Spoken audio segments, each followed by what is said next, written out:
You'll often hear guides and others talk about reds and how they're important and to avoid them.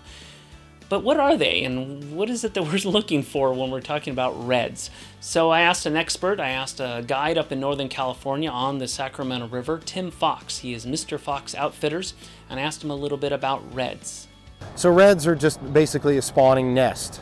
So when you talk about reds on this river, you've got your salmon reds, which obviously you don't want to wade into and crush the eggs. Sometimes it's hard to avoid when you're wading. But then there's also trout reds, and so really the trout are out in the middle of the river, a little deeper, so you don't really have to worry about wading on them. But some people think it's unethical to fish eggs through trout reds because you're catching spawning fish, and it is. Usually if I'm going to do that, I'm going to fish below the reds and eat trout that are eating other trout eggs.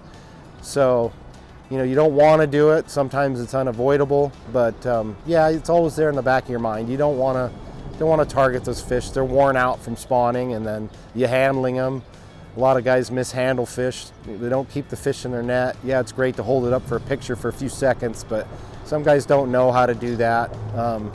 So it's a good idea to avoid them. In a big river like this, you can avoid them. Usually you'll have algae covered gravel, and then the red itself, whether it's salmon or trout, is going to be clean gravel. They've kicked over all the rocks, and they scoop out a depression and pile it up, and they lay their eggs and the sperm, and it all floats down to the tail out, you could say, of that red. So you have a depression, and then everything's in there, and it's designed when they spawn so the oxygen flows through the gravel to keep the eggs alive. So when you're walking on a red, you could walk on the downstream side if you know what you're looking for, and you're okay because they're all up in the red. And you can walk on the top end of the depression and you're okay. But usually out here, reds are stacked upon reds, stacked upon reds. So you have to walk in really shallow water and cast farther to avoid stepping on reds. So that's basically the whole dealio right there.